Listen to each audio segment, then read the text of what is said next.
ये आपको slides show हो रही होंगी। इसमें आप ये डायग्राम असल में पहले बनाइए एक्सप्लेन करने के लिए कि टैरिफ से प्राइस किस तरह इंक्रीज होगी। इसमें आप ये भी एक्सप्लेन करेंगे कि हॉरिजॉन्टल स्ट्रेट लाइन है वो फॉरेन सप्लाई का वो कम्युनिटी एक्स है जो कि प्राइस इंक्रीज होने की, जो कि सिर्फ इस नेशन के लिए प्राइस इंक्रीज हुई है जिन्होंने टैक्स लगाया है। तो ये $1 ऊपर शिफ्ट हो गया कि अब $2 पे नेशन जितनी भी अमाउंट खरीदना चाहे वो खरीद सकती है कम्युनिटी एक्स की।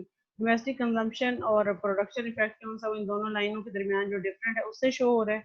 उसके बाद consumer surplus and producer surplus, आप ये सारी चीजें जो ये एक डायग्राम है इससे एक्सप्लेन कर सकते हैं।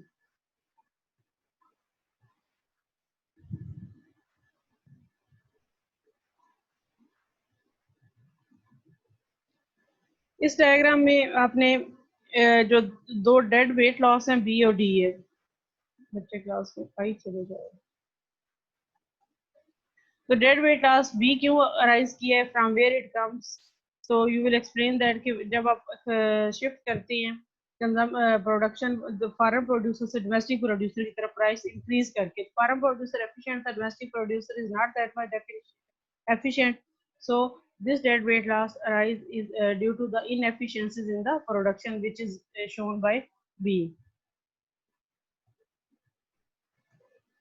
ये वाला, this dead weight loss is due to the inefficiencies in the consumer markets because हमने artificially price increase करके टैक्स लगा के और कुछ लोग जो कि पहले इस चीज को अफोर्ड करते थे उन्हें मार्केट में से निकाल दिया है। तो B and D are dead weight loss while A is added to the producer surplus and C is added to the consumer surplus. This nation की overall welfare देखें तो it shows that tariff has decreased the welfare of the consumer. पहली बात। दूसरी बात, वो producer जो पहले एक्स प्रोड्यूस नहीं कर रहे थे उन्होंने एक्स प्रोड्यूस करना शुरू किया था, इसका मतलब वाई की प्रोडक्शन कम हुई होगी, हमने दो कम्युनिटी की हुई। तो इसका मतलब है कि एक तो वो लोग जो कि एक्स की प्रोडक्शन नहीं कर रहे थे करना शुरू किए, तो एक्स इस नेशन का स्केस फैक्टर ऑफ प्रोडक्शन ज्यादा यूज करता है। तो इसका मतलब है कि इट विल इंक्रीज द, जो कि इधर बात लिखी हुई है इन सम, tariff redistribute income from the domestic consumer to the domestic producer, क्योंकि कंज्यूमर का सरप्लस कम हुआ है, प्राइस बढ़ गई है, कंज्यूमर ज्यादा प्राइस प्रोड्यूसर को दे रहे हैं। And it shift from nation abundant factor to the nation scarce factor. Abundant factor जो कि वाई प्रोड्यूस कर रहा था उसकी प्रोडक्शन कम होके अब प्रोडक्शन किसकी बढ़ी है, एक्स की, और एक्स कौन सा है, स्केर्स फैक्टर यूज कर रहा था, जिसका मतलब है कि इसकी इनकम बड़ी होगी। And this both leads to inefficiencies which are referred as the dead weight loss of tariff. अब टैरिफ का पर्पस क्या है, वंस अगेन कि हमने शुरू से पढ़े free trade is always better than the restricted trade. Then why we impose tariff. तो टैरिफ का पर्पस क्या है कि डेवलप्ड नेशंस लगाती हैं कि डेवलपिंग कंट्री से जो लेबर इंटेंसिव प्रोडक्ट्स आती हैं इतनी चीपर होती हैं कि डोमेस्टिक इंडस्ट्रीज जो कि लेबर को जॉब दे रही होती हैं उनकी प्रोडक्शन कम हो जाती है, तो अनएम्प्लॉयमेंट का प्रॉब्लम होता है। डेवलपिंग इंडस्ट्रीज जो सी वो टैरिफ क्यों लगाती हैं कि ऐसी गुड्स जो कि डोमेस्टिकली इतनी अच्छी प्रोड्यूस नहीं कर सकते, उनमें इतनी वराइटीज नहीं होती, तो वो जब डेवलप कंट्री से बन के आती हैं तो आपकी डोमेस्टिक कंट्री की जो इंडस्ट्री है वो इतना अच्छा सर्वाइव नहीं कर पा रही होती। तो इसलिए इसे कहते हैं कि it is to provide the protection to the domestic producer. अब जब यूरो का राउंड हुआ उसके बाद वर्ल्ड ट्रेड ऑर्गेनाइजेशन बनी कि टैरिफ नहीं होने चाहिए, ट्रेड पे रिस्ट्रिक्शंस नहीं होनी चाहिए, free trade is always better than the restricted trade. तो उसमें एक ये था कि आखिर रेट ऑफ इफेक्टिव प्रोटेक्शन आप कैसे काउंट करते हैं।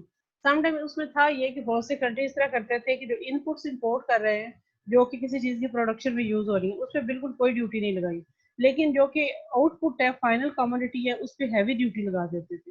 इस सिचुएशन में अब ये देखें कि जो प्रोड्यूसर है उसे इनपुट तो बिल्कुल बगैर किसी टैक्स के मिल रही है और आउटपुट पे इतना टैक्स है कि प्रोड्यूसर को जो प्राइस मिल रही थी वो काफी ज्यादा थी। तो इस चीज में ये था कि जो रेट ऑफ इफेक्टिव प्रोटेक्शन है वो जितना नजर आ रहा होता है उससे ज्यादा होता है। बाजार लगता है कि हमने सिर्फ 10% टैक्स लगाया है, लेकिन जो आप प्रोटेक्शन दे रहे हैं वो उससे काफी ज्यादा है। तो ये है कि टैरिफ का स्ट्रक्चर क्या होना चाहिए और what will be the rate of effective protection, क्या आप इसे कैलकुलेट करके प्रोड्यूसर को भी आप सेटिस्फाई कर सकते हैं कि आपको जो प्रोटेक्शन दी जा रही है वो कितनी है।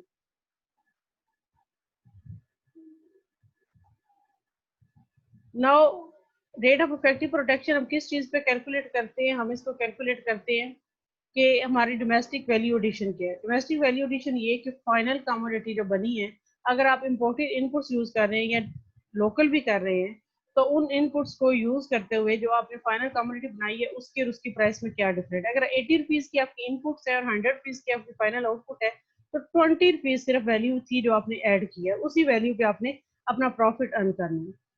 तो इफेक्टिव रेट ऑफ प्रोटेक्शन आप कैलकुलेट करते हैं डोमेस्टिक वैल्यू एडिशन पे। इसकी nominal tariff rate is always important for the consumer, while the effective rate of protection is important for the producer. The effective rate of tariff protection is important to producer in stimulating the domestic production in competing with imported goods. Whenever the imported input is admitted duty-free or a low tariff rate is imposed on the imported input, then on the final commodity produced with the imported input, the effective rate of protection will exceed the nominal tariff. इसको हम थोड़ा सा इधर से book से भी देखेंगे, यहाँ पे इतना अच्छा इन्होंने एक्सप्लेन नहीं किया हुआ।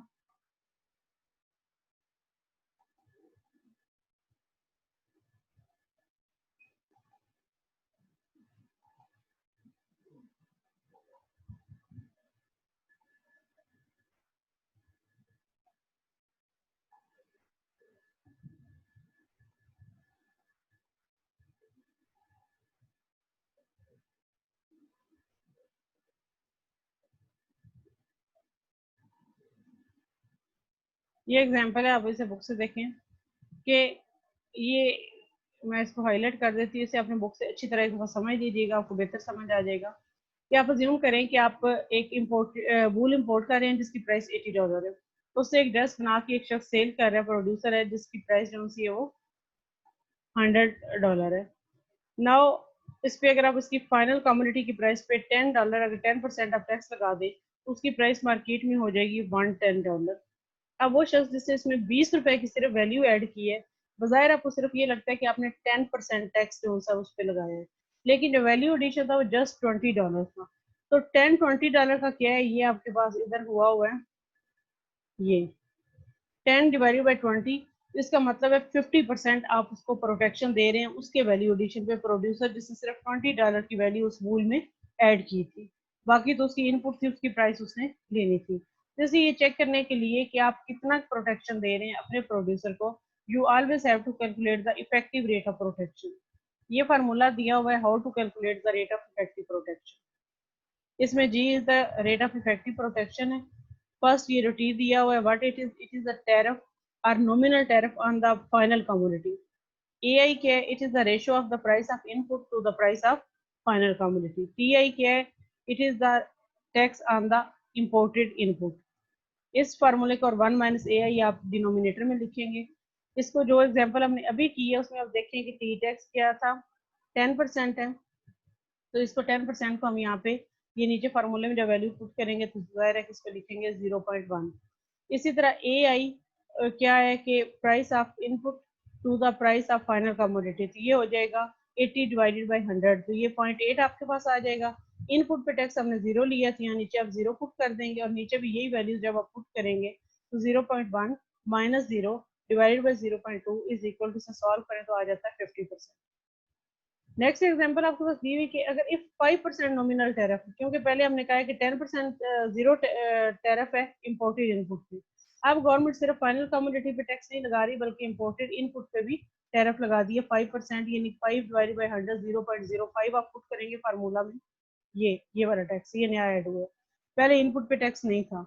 अब जब आपने इनपुट में भी टैक्स लगा दिया है और आउटपुट जो सी उस पर आपने 10% टैक्स लगाया हुआ था, तो इसको सारे को आप सॉल्व करें तो आपका आंसर 30 आ गया। 30% मीन कि अब आपका इफेक्टिव रेट ऑफ प्रोटेक्शन 30% रह गया, जो पहले के 50% था, कम हो गया, क्योंकि अब आपने इनपुट पे भी टैक्स लगाया है जो प्रोड्यूसर को पे करना पड़ रहा है, तो उसकी प्रोटेक्शन कम हो गई।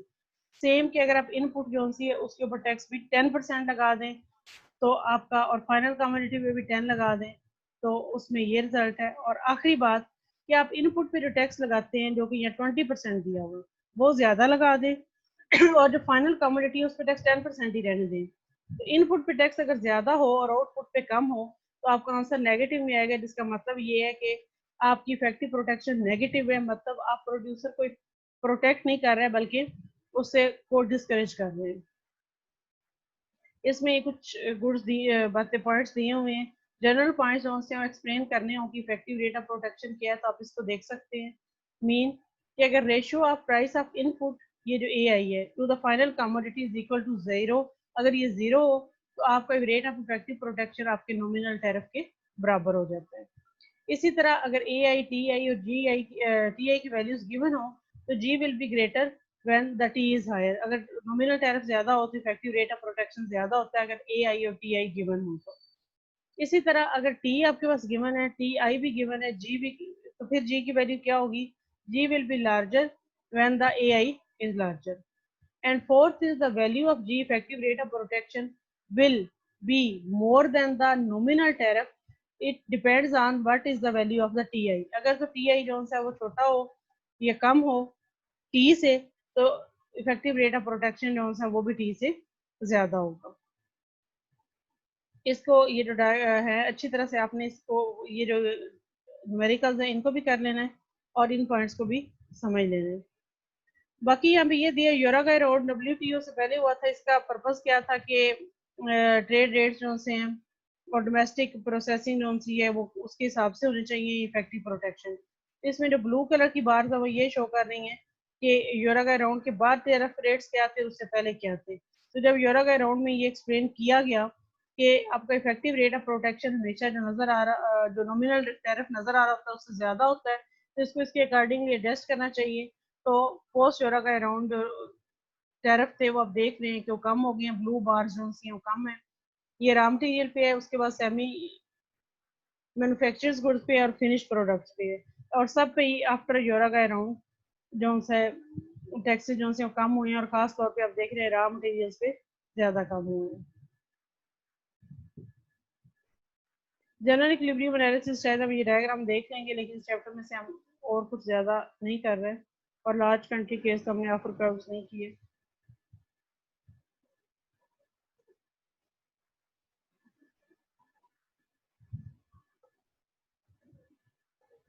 अब बच्चों जो है इसमें आपके पास बुक्स होंगी, आपके पास स्लाइड्स होंगी, आप इसको खोलें और कोई क्वेश्चन आप पूछना चाहते हैं तो पूछें।